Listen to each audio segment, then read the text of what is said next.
All right, good morning and welcome to the August 16th meeting of the Public Works and Infrastructure Committee. My name is Tony Emerson. I'm chair of the committee and represent District 4. If the other members would please introduce themselves. Thank you, Chair. Neil Dobler, District 7. Mike Lesser, District 9.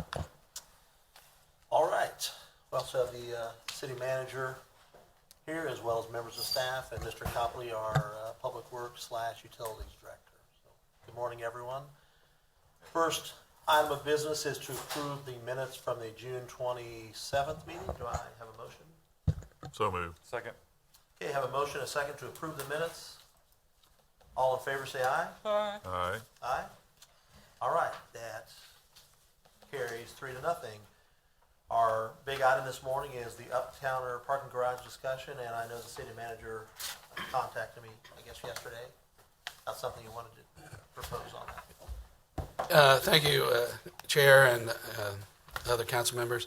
As we know, the Uptowner Garage has been a topic conversation for some time. And so one of the things after looking through the evaluation by the architect and stuff of the parking garage, today, basically, I'd like to make the recommendation that the committee make the recommendation to the full body that we approve upwards of $400,000 to address the immediate life safety issues of that parking garage. How much again? Up to 400,000. 400? No, I heard 40. 400,000. 400. To address immediate life safety issues of the garage. With that, we should be able to keep the garage open until we decide that the governing body decides what they want to do as a whole with that parking garage. But that'd be the recommendation from me at this point on the Uptowner garage. Any questions from the committee? Yeah, Councilman Dolan? Thanks, Chair. Maybe just a quick overview of what the 400,000 cover, what those life safety issues are. 'Cause I know- 40 or 400? 400. 400,000. Thank you, I can't hear. I'm headed down the hearing aid path clearly. So. I got mine in, so. Could I be of assistance, boss? Yes, sir. So Bartlett and West in December of 2021 did a thorough review and made some recommendations. Included in the recommendations was $360,000 of life safety upgrades, and these include fire protection, sprinkler, hose standpipes, a ventilation system in the basement, a fire alarm system, and then some electrical system upgrades. So that would total $360,000. We would use as a rule of thumb, professional design services of approximately 10% of the estimated cost of construction. So that would get us at $400,000. I will point out this report was authored in December of 2021, and we have seen some pretty significant increases in a number of these items. So it may be, if you would consider, we may want to gross that up by 10 to 15%, so that we're not having to go back in front of the governing body once we get price cost estimates. Good point. I would say that we increase that to $450,000 for the items listed under the 360 in our packet that we have. Would that be, you feel good with that? I was thinking 20%, because we've really seen some significant 500 increases. then? I think 500 would probably be Makes the sense. way to Yeah, go. I think that's fine. And that's up to, right? Yeah, Up to 500,000 for the life safety upgrades listed on page 4 of the Bartlett and West 2021, correct? Correct. so a question on here. One of the things that I've witnessed in that, going to that garage, is the lighting is pretty bad. But I see here, it's basically $100,000 to put in LED fixtures in that area. I don't know. I hate to keep inflating this where, pretty soon we're, spending $4 million. I wondered though, is it possible, is there some amount of lighting upgrades they could do in there? Because to me, having lighting can be a life safety issue as well. I know we're talking about structural and electrical and fire, but going to a dark garage can be dangerous, both from slip and fall as well as somebody hiding. And I believe you can just walk into that garage. It's not super secure. I think you just walk in out off the street.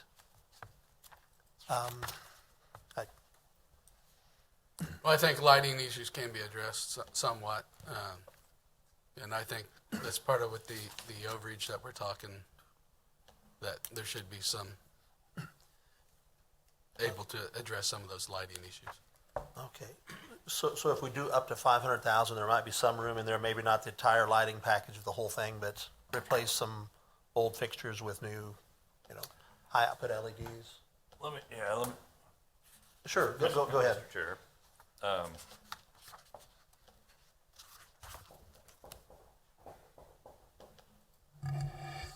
Hose standpipes. Braxton, what are hose standpipes? Are those just the standpipe, the water lines that you hook to that boom? Yeah, for fire protection. So basically, a standpipe would be a vertical pipe that you would have full of water so that the fire department could just hook onto that.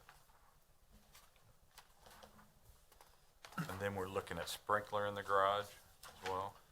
Do you remember, I Jason? mean, it or says Hannah? fire protection sprinkler. Yes, there are some sprinkler systems that need to be updated. They haven't been adequately maintained or inspected in the last 10 years, so we need to make sure that those are working, especially with having the underground piece of the garage. It's an additional hazard. Sorry, So So these- I'm just trying to think as far as moving money around and stuff like that, and maybe, and concrete garage, correct? Correct. yes. So the fire sprinkler's gonna put out a car if the car That's why you have them. catches on fire. So I'm just trying to think if, from a life, if we can switch out. Well, let me back up a step. Are there any of these life safety upgrades that we're gonna do as we then move forward that are then gonna have to be removed to accomplish some of the other things that we're gonna have to do? Does that make sense? I don't believe we'd have to redo any of them or cause duplicative effort. So it won't have to be taken down so we can repair concrete, taken down so we can do anything like that. You see where I'm going here? Not likely. I physically would have to go look at some of the sprinkler systems to see where they're mounted or where they would impact, but it would be a minimal. One thing to note on the lights in terms of life safety and concerns, the largest safety concerns with lighting is actually the changes in different lights and the different essentially intensity of the lights, given how our pupils dilate when we go in and out. That's actually what causes the greatest risk to drivers and pedestrians within garages if you have a lot of fluctuating. So if we start changing out sections, we'll want to be very mindful about changing out all of them so that we don't cause unintentional additional issues. So it would be most likely closer to that 100,000 mark to be able to do it adequately. So the estimate on page 22 for the LED light fixtures in the parking garage, office, waiting area, and toilets was between $100,000 and $130,000 with design of 12 to 16. So if that's something that you wanted to implement, I would say that we've got a pretty good idea of what the actual cost would be.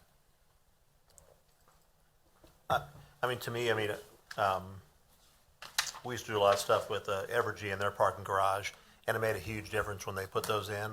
A lot brighter, a lot more aesthetically pleasing, I think a lot safer. And more energy efficient. Yeah, more energy efficient, and then we're not going in there, because right now, the city goes in there and maintains those, is that correct? Not currently in the Okay, garage. Uptowner, but in the other garages, yes. Okay. We pay for the electric though. We do not in the Uptowner. Okay, Not currently. okay. And is the leasee paying for the electric and the Yes, sir. upkeep? Okay. Sure, go ahead. Thanks, Chair. I guess back to the issue of sprinklers and lights, of making sure we don't need to go in and tear out things that we paid for. I'd be supportive of increasing maybe even up to 600,000 to to include lighting, as long as we're sure we're just gonna do it once, and same with the sprinkler. So, I think probably this report covers a lot of the structural issues. They know where they're at, so they can make sure we're not tearing out things that we just built. So I guess I'd make a motion to increase that number to 600,000, knowing that down the road, we're gonna do it anyway, so. Right. With absolutely no offense to my colleague next to me who's an engineer, as the son of an electrician, I'm just kind of curious about what type of design it takes $12,000 to $16,000 to replace LED lights. Where the frickin' power's at, just out of curiosity. You know, if your colleague next to you was an electrical engineer, I might be able to answer that, but I deal mostly with dirt and asphalt, so I don't know. Well, You know, it- Bryce, any idea? No, sir. I'm sure it's something more than just replacing a fixture. Yeah, someone's probably figuring the count, you know, how many lumens you want here and there, Sure, as well as specifying which fixtures you want. sure. Can I do that for 16,000? 12. 12? You gotta do Yeah. that. Maybe. So we have a motion on the Second. floor. I'll Okay. second it. Okay, we have a motion and a second to, With a close eye on the engineering. so, I stayed in we have a all motion and a meetings, second Brett. to spend, authorize staff to spend up to 600,000 to perform the life safety upgrades necessary, Including light. including lighting. Okay, so it's been motion and second. All in favor, say aye. Aye. Aye. Um, And no I opposed, so was that gonna- passes 3-0. Go ahead, mister. If you slow down a little bit, I'd be able to ask my question. Yes, well, you gotta speak quick. I would want one caveat if we start running into things where it is gonna end up turning into where we're gonna have to end up double dipping. I would want it to come back here first before we can. I mean, if staff finds that doing this will be torn out in the future.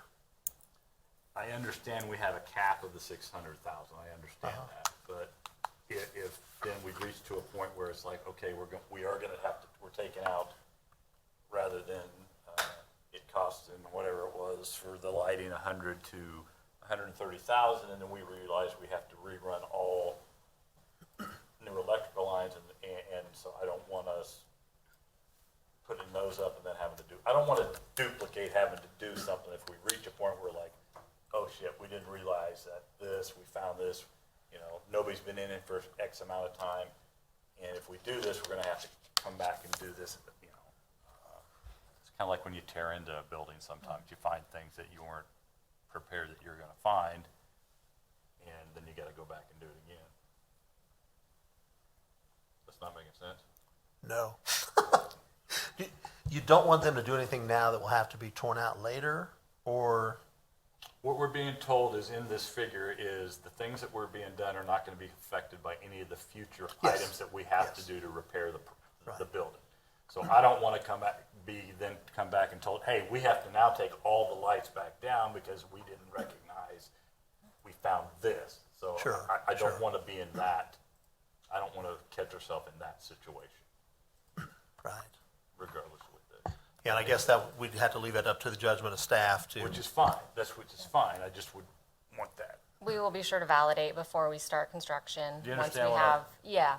I said as best as I can tell, not being in that garage, but we will definitely validate that with a design and build team that can go in and more adequately say yes or no, this will have impacts or it won't. And I've read this, but I haven't looked at this for a while. Are there any code, do we have any ordinance law and code issues with the garage that we're gonna have to address that, especially from the electrical in regards to the lighting and stuff like that? This would take care of the major life safety issues in the garage, which are basically the code issues. So the fire code issues, the electrical code issues, and the mechanical code issues. This suite of projects are designed to address those. Okay. This doesn't get into the structural issues, and I hear you loud and clear that we want to make sure that any of this work that we're doing is not going to have to be redone because we need to go in and do some very invasive work for the structural repairs. We're on the same page. Okay. For me, so we have, See, he understood it. yes, sure. So we've recommended this to the entire council, and I guess it will be on the September. We'll try to get it on the first week of September. I have to check the agenda, see how full that is. And I believe that is, are there any other items anyone wants to discuss? Chair, one other conversation I'd like to have is the town site parking garage. Okay, If you remember back several months back, the town site parking garage was taken out of the overall parking conversation and to address that separately. And so there's been 171,000, $1.2 million basically has been approved for capital repairs at that parking garage, and it's not yet been spent. We've done a study, and so the conversation is really where do we want to go with that parking garage? There is a there is a right of first refusal by an interested party in that garage that has made a monetary offer for that garage. Staff feels that that parking garage generates revenue that it ought to be kept in the inventory. And so what we really need from the governing body as a whole is, do we want to keep that town site parking garage in our inventory moving forward? And I think that's, probably a conversation for the whole body to have, since it was removed out of the CIP conversation. And so really my request for you would be is if the Public Works Committee would move forward a conversation on whether to keep it in the inventory or not in the future. go ahead, Councilman Doble. Thank you, Chair. What exactly, what's the ownership structure of that garage? Do we own the garage? Do we own the land? What's the deal? We own the garage. In terms of who owns the land, I would have to go back and look at the original contract. The garage and buildings above were built at the same time, with the ownership structure that the city would own the garage and the real estate developer would own the land, would own the structure above. In terms of the actual land, I don't know what the rules governing that would be. So when you say right of first refusal, that's the owner of the building Yes, sir. above the garage has the right Yes. to buy it if we chose to sell it? I will have legal look in to see exactly. My understanding was that we have a lease on it. We don't actually own the garage, was my understanding. But we will get double check and get you that answer for sure, well in advance. Yeah, because we can't sell something that we're leasing.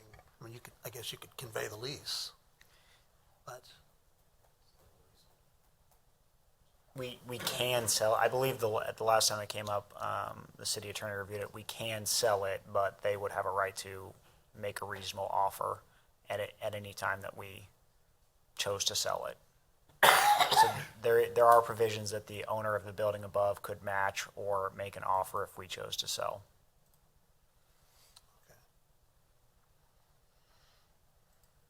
Yeah, I mean, I know for a fact that he has a right of first refusal. And there are provisions written into the contract that do stipulate a committee to help assess a fair market value and some of the other pieces that were written into that original agreement. But he absolutely has the first right of refusal. We would have to get with legal to know exactly where those bounds are in terms of how we describe it. But it does stay in there that the city can sell the asset as long as we follow the proper procedure. it looks like our city attorney, Feeney, go ahead, please. Yeah, Mr. Chair, I pulled up my notes. The city doesn't own the underlying property where the garage sits. Townsite Plaza Development, Inc. is the fee owner. We just have an easement to operate the garage. if we want to lease the garage or retain somebody to manage it, town site has the first right to do so. If we don't use the property as a garage, town site has the option to assume operation and control of the garage and pay the revenues to the city.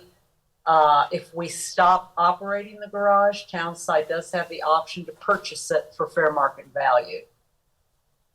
And if the city and town site can't agree on fair market value, then there's a board of 3 real estate appraisers who will decide. So, Mary, we actually lease it, we don't actually own it. We have an easement. The easement. We just have an easement just to have an easement. operate the garage. Yeah, no lease, just an easement.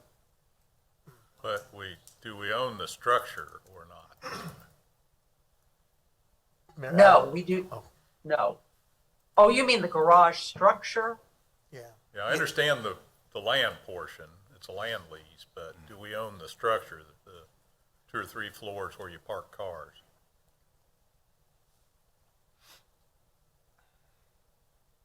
Yes, we would own that. That's part of Okay. the easement. Okay, okay. Okay. Thank you for that. So I guess, Mr. Cochran, I mean, you don't need a recommendation from the committee to be able to talk about this, to put this on the agenda. I mean, is that?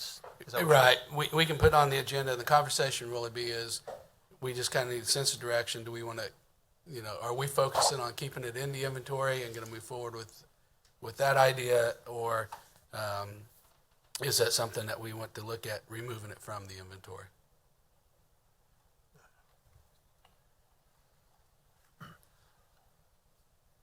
I guess, And- in my mind, it's kind of hard to know without knowing what the option, what the Right, numbers well, are. and that's what I'm saying, we'll get you that information well in advance. It was just conversation that I wanted to bring up for the simple fact that we are starting to focus on parking again, and the RFP for third-party management closes at the end of the month, and the town site was kind of broken out separately several months back as an independent kind of conversation, and so really just want to make sure that we don't lose sight of that and bring it, back to where we want to be in conversation. Go ahead, Councilman.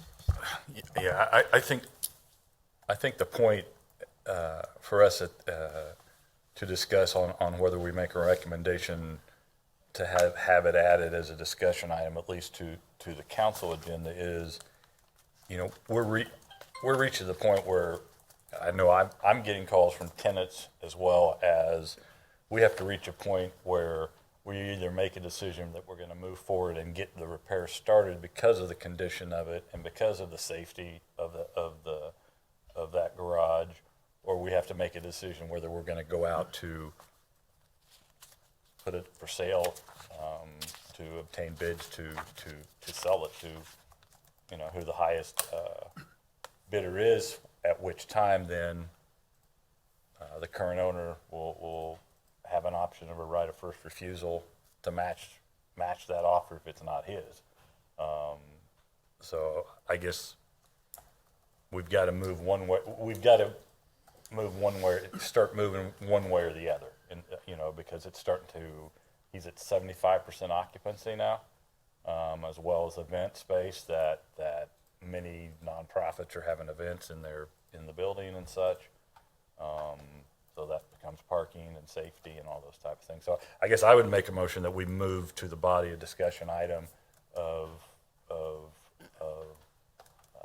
directing the city manager to get us information to discuss the options of selling it versus the cost of repairs and keeping it in the inventory.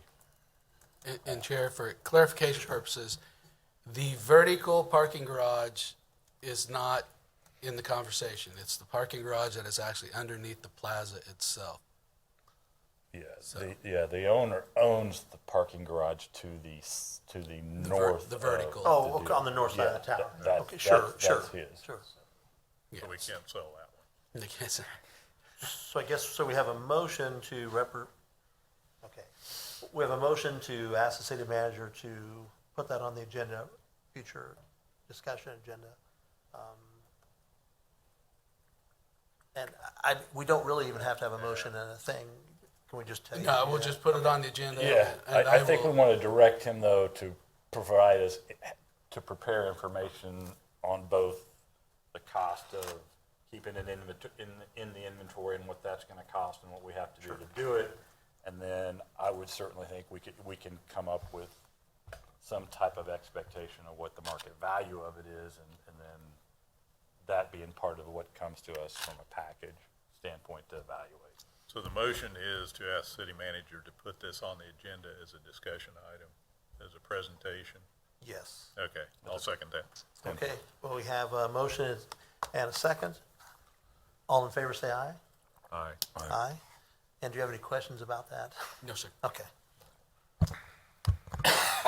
Okay, any other items? All right. Oh, yes. Slow down a little bit here. Well, I was unable to make it last night. Braxton, were you at the Danbury the meeting on the Danbury? Yes, I was. How'd that go? I think overall it went well. We were there for about an hour. I believe that we were able to answer all of the questions. The very first question that came up was the quote-unquote potholes, where we have the AB3, which is just temporarily filling the trenches that we had to do for the waterline project. The contractor is trying to get by once or twice a week to make sure that that temporary AB3 filling is in place. I encourage the members, the citizens who were there, to call 368-3111 if they identify a pothole that we need to address immediately so we can get on the contractor. We have directed the contractor to come back in with a 4-inch temporary concrete cap on all of those areas, knowing that we have to overwinter this project because the real street work isn't going to start until next spring. And we can't just have this AB3 out there for the next 9 months and have to go through another winter. So contractor is trying to get a crew freed up this week. Obviously, this weather is not really conducive to doing that kind of work. So he's doing the best he can to get a crew freed up to get in there and get the temporary caps in place. Obviously, we can't close the whole road. We'll need to do like half of them at a time. So I would explain that.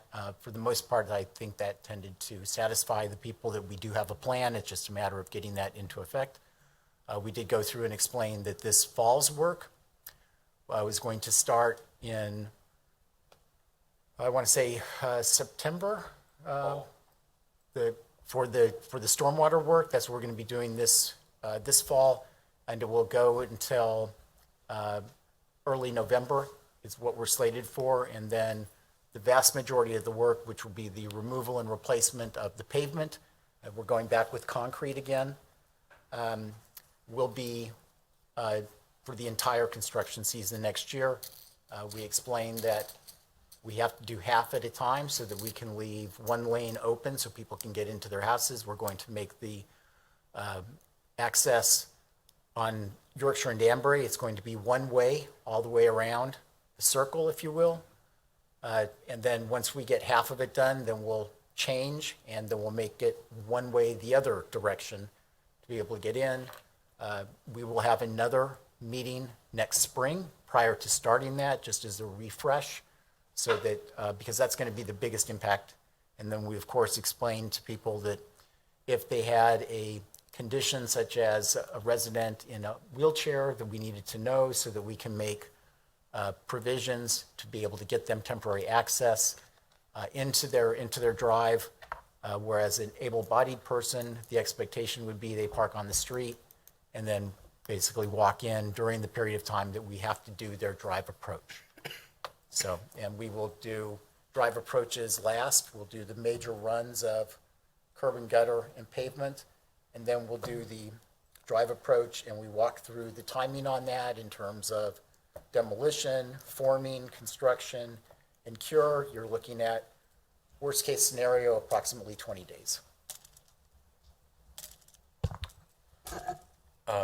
Yeah, that's all I had. You know, the only other thing that I would say is, in the last 3 or 4 meetings, you have been very, very complimentary of your staff on various different projects. I just want to say that I think you're doing a great job as well, honestly. I mean, you got a lot on your plate, and I'm hearing nothing but positive things when I send things to you to contact my constituents on stuff. And so I know you're working your ass off, and I just want to recognize and compliment you, no different than you've done to your staff as well. So thank you.